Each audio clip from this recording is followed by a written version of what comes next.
João Batista, um homem enviado por Deus.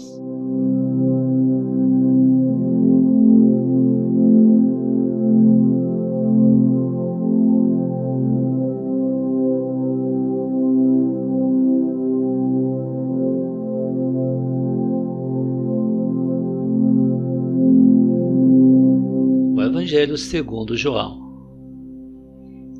Hoje leremos sobre um homem estranho que viveu no deserto e seguiu uma dieta muito estranha do que a maioria de nós já experimentou. Sua dieta era gafanhotos e mel silvestre. Ele não apenas comia uma comida exótica, mas também parecia estranho. Tinha cabelos compridos, vestia roupas feitas de pelos de camelo e um cinto de couro ao seu redor. No entanto, Jesus disse sobre este homem, João Batista, que não havia outro maior. Digo-lhes a verdade, entre os nascidos de mulher não surgiu ninguém maior do que João Batista. Todavia, o menor no reino dos céus é maior do que ele. O que havia em João Batista que lhe valeu o grande louvor de Jesus, chamando-o de maior homem, além de Cristo, que já havia vivido. As Escrituras nos dizem que João Batista nunca realizou milagre ou sinal. Portanto, quando você pensa nos grandes profetas como Moisés, Elias e Eliseu, que fizeram vários milagres sem mencionar Daniel, Jeremias e outros, o que foi que tornou João tão grande aos olhos de Jesus? Lemos no Evangelho de Lucas que João não apenas nasceu da tribo de Levi, mas também era um dos descendentes de Arão, ou seja, o que automaticamente fazia dele um sacerdote. Sua mãe Isabel era estéril e idosa e seu pai também já tinha idade avançada para ter filhos. Então Deus agiu sobrenaturalmente em suas vidas para dar-lhes João na velhice. O pai de João, Zacarias, o sacerdote, teve um encontro com um anjo no templo, enquanto ele oferecia incenso em frente à cortina que separava o Santo dos Santos do Santo, lugar, ou seja, um dos cômodos dentro do templo. O anjo disse a Zacarias que suas orações foram respondidas e que a esposa teria um filho.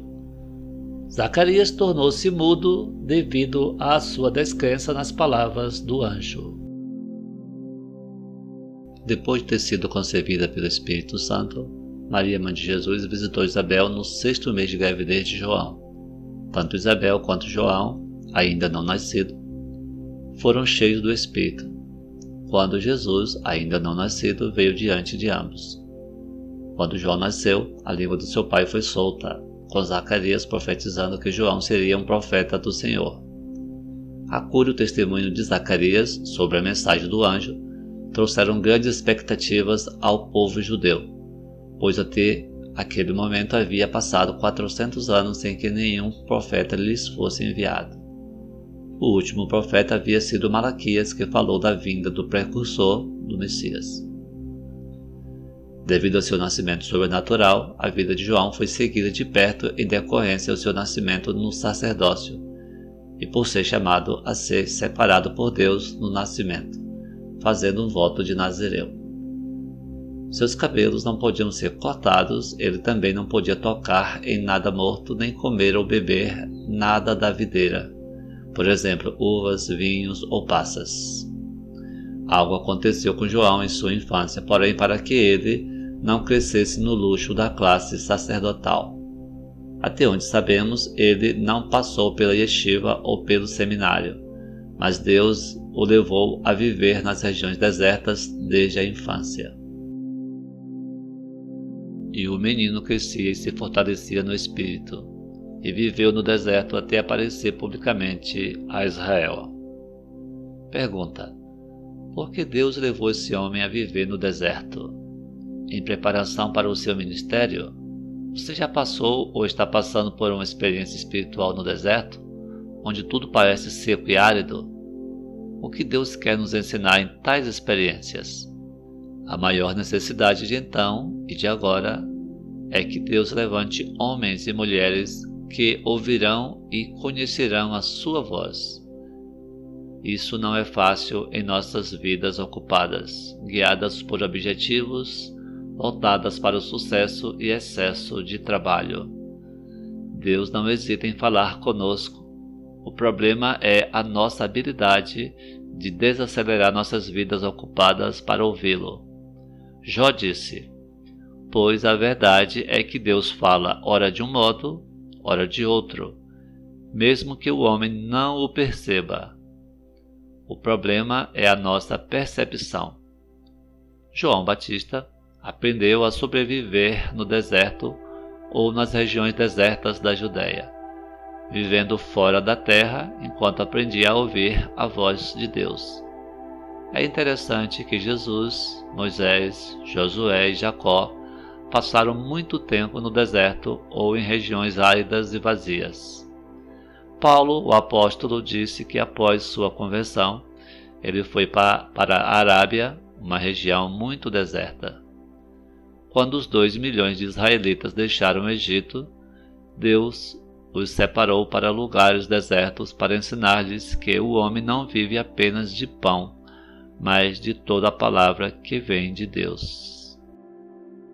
Lembre-se de como o Senhor, seu Deus, os conduziu por todo o caminho no deserto, durante esses 40 anos, para humilhá-los e pô-los à prova, a fim de conhecer suas intenções, se iriam obedecer aos seus mandamentos ou não. Assim, ele os humilhou e os deixou passar fome, mas depois os sustentou com maná, que nem vocês nem os seus antepassados conheciam, para mostrar-lhes que nem só de pão viverá o homem, mas de toda a palavra que procede da boca do Senhor. As roupas de vocês não se gastarão e os seus pés não incharão durante esses 40 anos. Keith Thomas, autor desse texto, diz o seguinte: eu morei em Israel por 1 ano e meio, no final dos anos 70 e início dos anos 80. Enquanto estava lá, pude ficar 1 semana em Berseba, a cidade israelense mais ao sul, à beira do deserto de Negev. Uma manhã, saí para o deserto para experimentar como era viver em um deserto árido. Tomei cuidado para não ir muito longe, caso não conseguisse encontrar o caminho de volta. O que me abalou foi a solidão e a quietude. Não havia ventos e apenas um pássaro ocasional se aproximava. No deserto, tudo o mais é despojado, e está sozinho com apenas Deus para ouvir. É interessante notar que a palavra hebraica midbar, traduzida para o inglês com a nossa palavra deserto, é a raiz da palavra falar, sendo a palavra hebraica medber. Um deserto é um lugar onde nada existe senão Deus, sua voz buscando falar conosco e para nos dar a sua direção. Deus nos permite passar por momentos em nossas vidas em que somos humilhados e testados, onde tudo o que parecemos fazer é estéril e improdutivo. Por quê? Moisés disse que havia 2 razões. Primeiro, para que o Senhor chame nossa atenção e saiba o que está em nossos corações. O Senhor chama esses tempos de teste. Não é que Deus precisa saber o que está em seu coração. Ele já sabe tudo sobre nós. É que nós precisamos saber o que está em nossos corações e voltar para Ele. Só podemos mudar quando vemos nossos corações da maneira como Deus nos vê. A segunda razão pela qual Ele nos leva a uma experiência no deserto é aprender a viver dos recursos de Deus, ou seja, apoiar-se nele, ouvindo todas as palavras que saem da boca do Senhor. No momento certo, no programa de Deus, por volta dos 30 anos, João Batista havia começado seu ministério de chamar pessoas para o arrependimento. Deus começou a trazer multidões para o deserto para ouvir João Batista pregando sobre o arrependimento e batizando aqueles que queriam andar com Deus. Aqui abaixo está a mensagem que ele pregou. Arrependam-se, porque o reino dos céus está próximo. Este é aquele que foi anunciado pelo profeta Isaías, voz do que clama no deserto. Preparem o caminho para o Senhor, façam veredas retas para ele.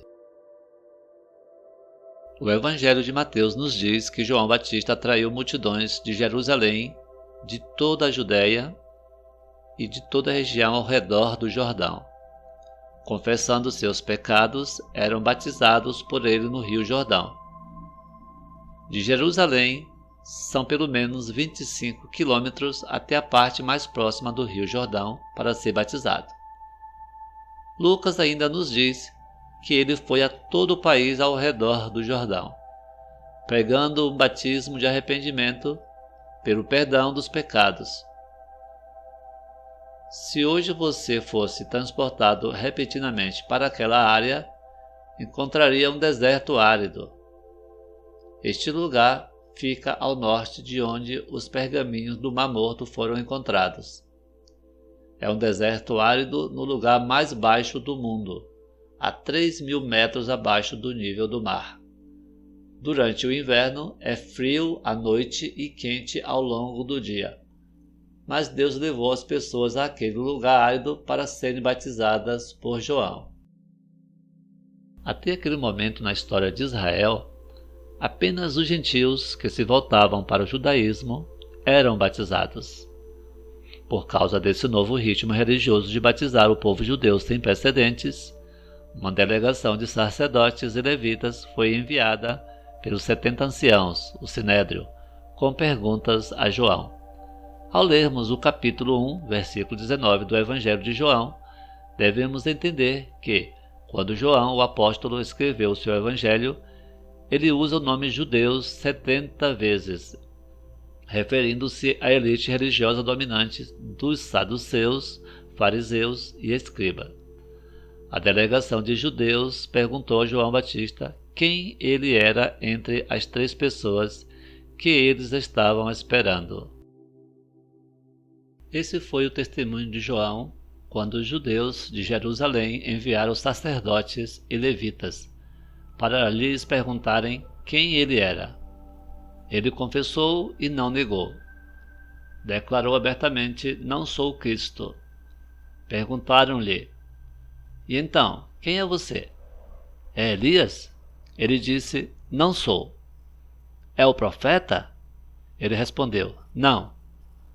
Finalmente perguntaram: quem é você? Dê-nos uma resposta, para que a levemos àqueles que nos enviaram. Que diz você acerca de si próprio? João respondeu com as palavras do profeta Isaías: eu sou a voz do que clama no deserto. Façam um caminho reto para o Senhor. Moisés havia falado aos israelitas que Deus os enviaria um profeta como ele. O Senhor, o seu Deus, levantará do meio de seus próprios irmãos um profeta como eu. Ouça-no. Esse profeta foi o Messias Cristo. Deus também havia falado através do último profeta Malaquias, 400 anos antes que o Messias viesse, seria enviado a eles o profeta Elias.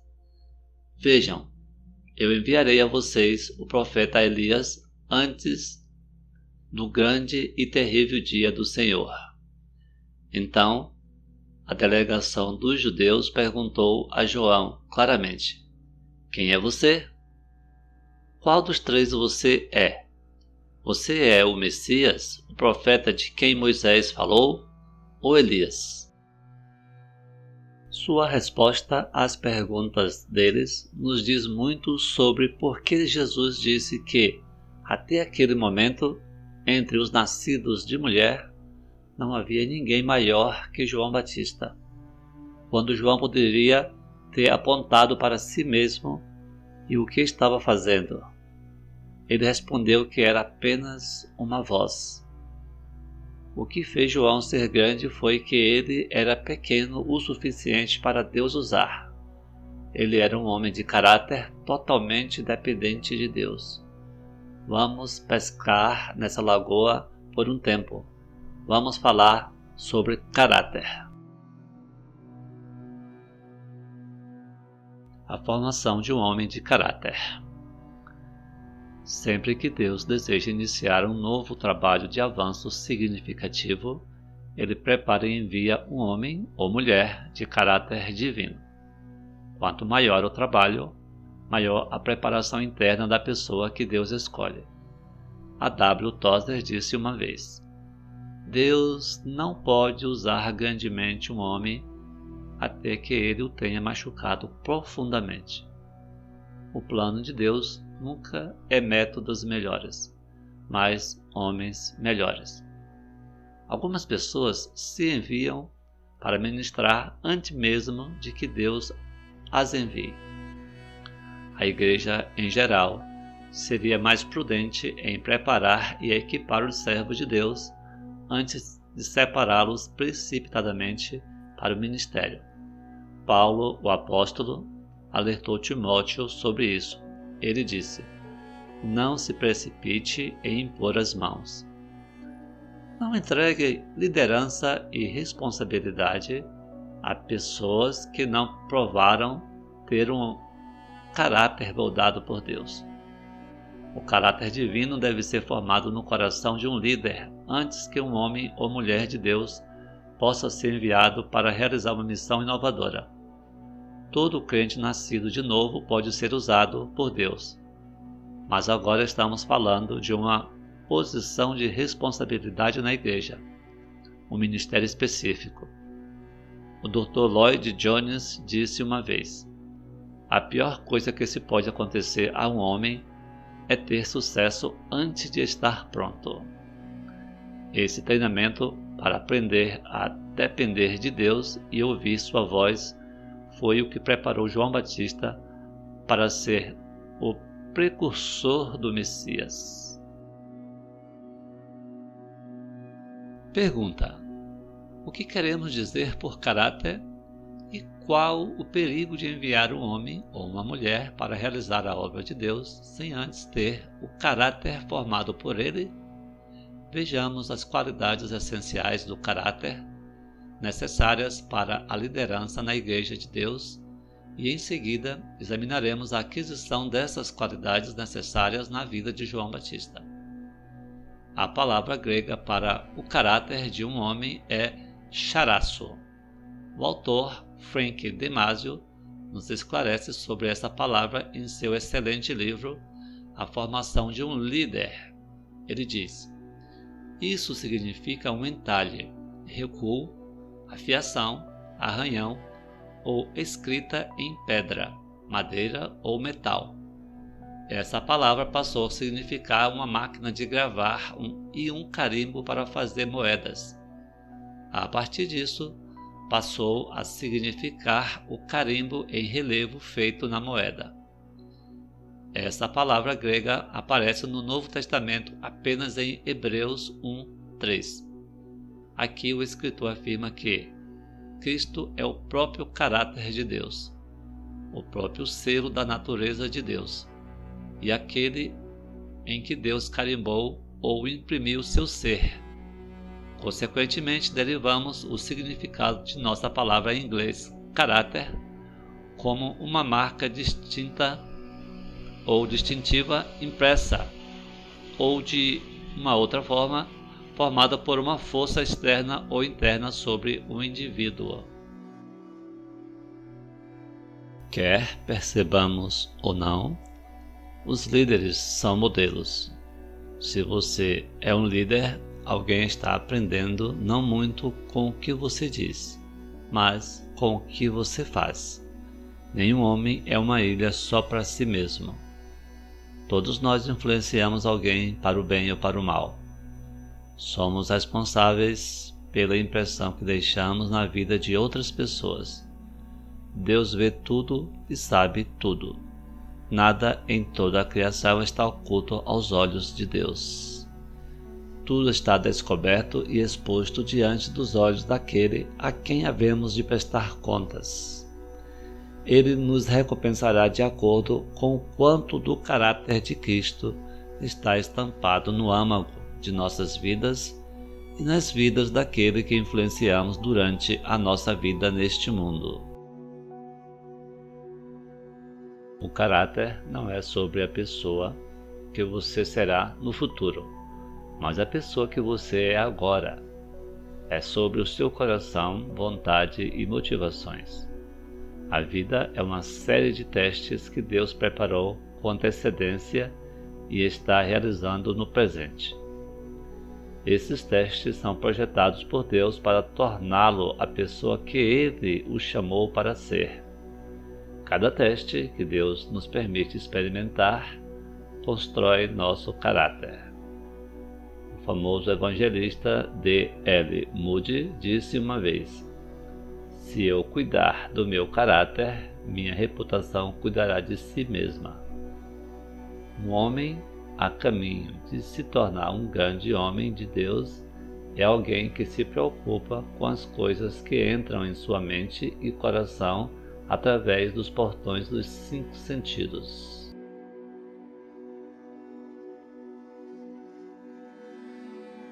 Faça a árvore boa, e os frutos serão bons. Jesus disse: "Porque a sua boca fala do que está cheio o coração." O seu ministério é o transbordamento da natureza interior que você tem em seu relacionamento com Deus.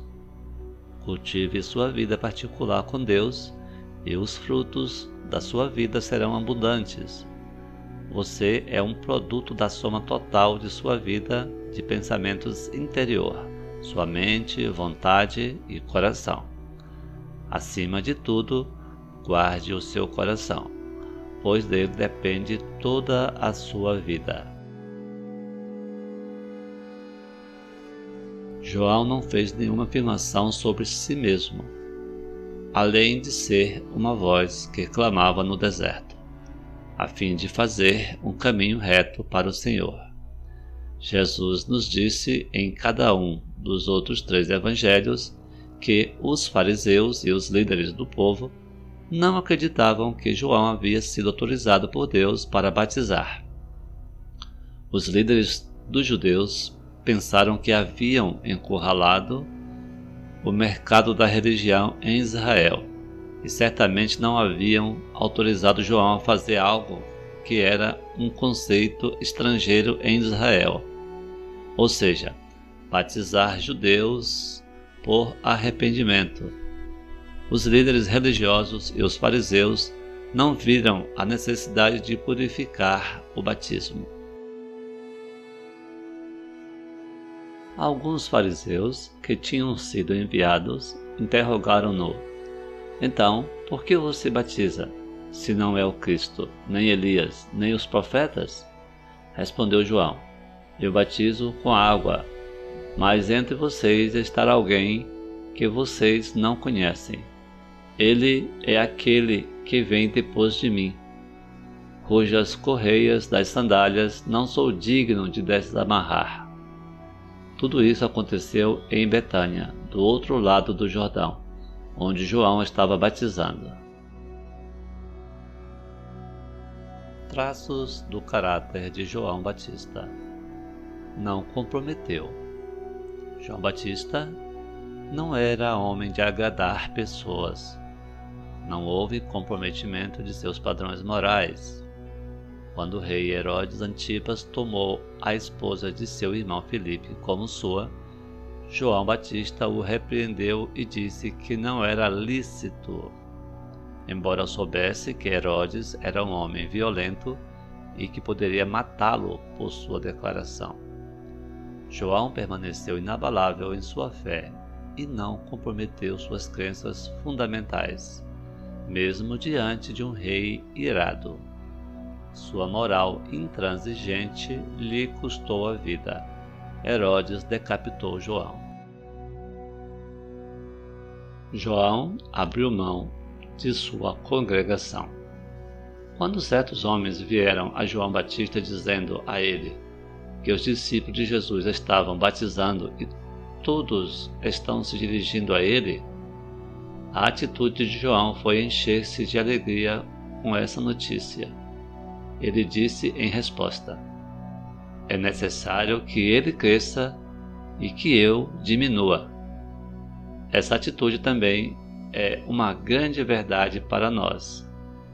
Cristo em nós deve ser a preeminência e o nosso caminho deve se tornar cada vez menos importante. A última coisa que João queria era que as pessoas olhassem para ele. Eles deveriam contemplar o Cordeiro. A testemunha do Cordeiro substituto de Deus. Os judeus acreditam e ainda ensinam que a passagem do servo sofredor de Isaías 53 se refere à nação de Israel. João Batista assegurou-lhes que o Cordeiro de Deus, o servo sofredor, estava no meio deles, aquele que tiraria o pecado do mundo. As pessoas pararam de seguir João e começaram a seguir a Cristo devido ao testemunho de João. Um verdadeiro homem de Deus aponta para o Salvador e para longe de si mesmo. Ele era humilde. As palavras de uma pessoa indicam onde o seu coração está focado. João se intitulava apenas uma voz no deserto, um servo que não é digno de realizar as tarefas mais humildes para o seu mestre, como desamarrar os sapatos de Jesus. Tudo o que ele queria fazer era apontar para o Salvador e depois sair do caminho. Faríamos bem em imitá-lo. Para fazer isso, não precisamos ir ao deserto. Não foi assim que Deus nos chamou. Ele nos chamou para ser um aprendiz, discípulo, e uma testemunha do que Ele fez em nós. A voz que clama para o arrependimento. Mais de 500 anos antes de João Batista aparecer em cena, o profeta Isaías profetizou que o ministério de João Batista seria limpar o caminho e abrandar o coração do povo para quando o prometido Messias, Cristo, aparecesse em cena. Isaías disse: uma voz clama, no deserto preparem o caminho para o Senhor. Façam no deserto um caminho reto para o nosso Deus. Todos os vales serão levantados, todos os montes e colinas serão aplanados. Os terrenos acidentados se tornarão planos, as escarpas serão niveladas. A imagem foi tirada dos dias em que não havia estradas pavimentadas, apenas trilhas nos campos. Se um rei estava para viajar, a estrada deveria ser construída e suavizada para que a carruagem real não achasse a viagem indevidamente áspera nem inundada na lama. Juntamente com os israelitas nos dias de João Batista, muitos de nós andamos no deserto espiritual por muito tempo. Vamos do vale ao topo da montanha em nossa experiência de caminhar por essa vida. Estamos de pé e depois caímos de novo. É hora de o caminho que temos pela frente ser nivelado. O vale deve ser elevado, as colinas abaixadas, e a nossa terra áspera deve ser alisada. A principal mensagem de João era para todas as pessoas em todos os lugares: arrependam-se, pois o reino dos céus está próximo. O arrependimento faz isso por nós. Muitos de nós carregam várias bagagens na jornada, e é hora de jogar fora todo o peso que nos leva a tropeçar no caminho à nossa frente. o que é arrependimento e qual o seu valor na vida cristã? Arrependimento significa uma mudança de mentalidade, levando a uma mudança de direção. Basileia Schlink disse: o arrependimento é o único portão pelo qual o Evangelho é recebido. C.H. Spurgeon, o grande pregador britânico, disse uma vez: o pecado e o inferno são casados, a menos que o arrependimento proclame o divórcio.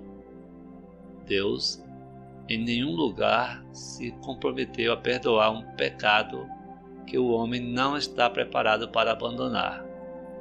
A. W. Tozer usou a analogia da respiração dizendo: a exalação é tão necessária à vida quanto a inalação. Para aceitar a Cristo, é necessário que rejeitamos o que for contrário a Ele. O arrependimento desenterra as raízes das coisas que nos mantêm cativos aos nossos pecados. É preciso haver arrependimento acompanhado por um ódio profundo pelas coisas que trazem veneno amargo ao nosso espírito e pensamentos. Eu costumava ter um pequeno jardim no qual cultivava verduras, morangos, tomates, etc. Mas logo aprendi que não bastava cortar as ervas daninhas. Tinha que arrancar suas raízes também. Caso contrário, meu jardim ainda produziria ervas daninhas. Não é suficiente cortar as plantas do pecado. Nós temos que puxar as raízes também. Esse desenraizamento é o que o arrependimento faz. Cuidem que não haja entre vocês nenhum homem ou mulher, clã ou tribo, cujo coração se afaste do Senhor nosso Deus, para adorar os deuses daquelas nações, e para que não haja no meio de vocês nenhuma raiz que produza esse veneno amargo. Nosso inimigo Satanás procura nos manter em nossos pecados através de uma forma fraca de religião, desprovida de mudança de vida, onde não há necessidade de arrependimento e velhos hábitos e pecados não são abandonados. Um tipo de religião em que ainda somos mantidos como escravos do pecado. No Evangelho de Lucas, João Batista disse que há um fruto do arrependimento que Deus exige. João dizia às multidões que saíam para serem batizadas por ele: raça de víboras, quem lhes deu a ideia de fugir da ira que se aproxima? Deem frutos que mostrem o arrependimento, e não comecem a dizer a si mesmos: Abraão é nosso pai. Pois eu lhes digo que destas pedras Deus pode fazer surgir filhos a Abraão. O machado já está posto à raiz das árvores, e toda árvore que não der bons frutos será cortada e lançada ao fogo. O que devemos fazer então? Perguntavam as multidões. João respondia: quem tem 2 túnicas, reparta-as com quem não tem nenhuma. E quem tem comida, faça o mesmo. Alguns publicanos também vieram para serem batizados. Eles perguntavam: Mestre, o que devemos fazer? Ele respondeu: não cobrem nada além do que lhes foi estipulado. Então alguns soldados lhe perguntaram: e nós, o que devemos fazer? Ele respondeu: não pratiquem extorsão nem acusem ninguém falsamente. Contentem-se com o seu salário.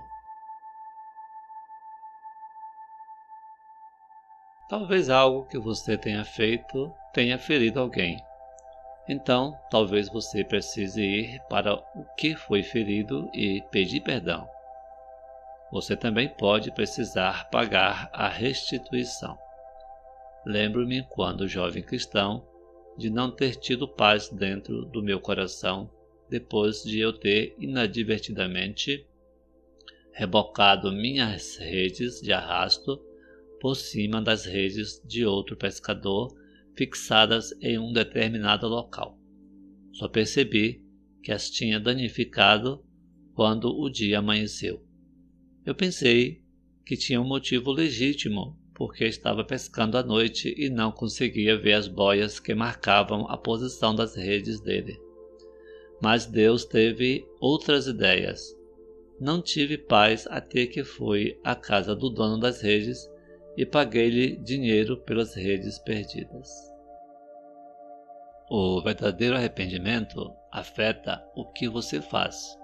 Sua vida começará a mudar à medida que o Espírito de Deus coloca o dedo em áreas da sua vida que Ele deseja que você corrija. Meu conselho é que você pergunte a Deus quais áreas da sua vida Ele deseja que você corrija e crie uma estratégia ou hábito que colocaria essa área sob o controle de Cristo. No dia seguinte, João viu Jesus aproximando-se e disse: Vejam, é o Cordeiro de Deus que tira o pecado do mundo. Este é aquele a quem eu me referi quando disse: Vem depois de mim um homem que é superior a mim, porque já existia antes de mim. Eu mesmo não o conhecia, mas por isso é que vim batizando com água, para que ele viesse a ser revelado a Israel. Então João deu o seguinte testemunho: Eu vi o Espírito descer do céu como pomba e permanecer sobre ele. Eu não o teria reconhecido se aquele que me enviou para batizar com água não me tivesse dito: Aquele sobre quem você vir o Espírito descer e permanecer, esse é o que batiza com o Espírito Santo. Eu vi e testifico que este é o Filho de Deus. Por que João chamou Jesus de Cordeiro de Deus em vez de leão da tribo de Judá? O que foi significativo sobre o fato de Jesus ser chamado de Cordeiro? O testemunho de João Batista foi que Jesus era e é o Messias. Ele havia testemunhado o Espírito Santo descer do céu e permanecer em Jesus. O Pai disse-lhes que, quando visse o Espírito descer sobre uma pessoa e permanecer, esse seria o Messias. Você está em um lugar seco e deserto em sua caminhada espiritual nesse momento? Compartilhe sua experiência atual e ore um pelo outro. Ore por aqueles que especialmente sentem que estão em um lugar deserto e precisam ouvir Deus por algo que estão experimentando. Se Deus falou com você sobre uma área da sua vida que você acha que ainda está enraizada no pecado, arrependa-se, vire as costas para o pecado e peça a Deus por sua ajuda. Texto de Keith Thomas.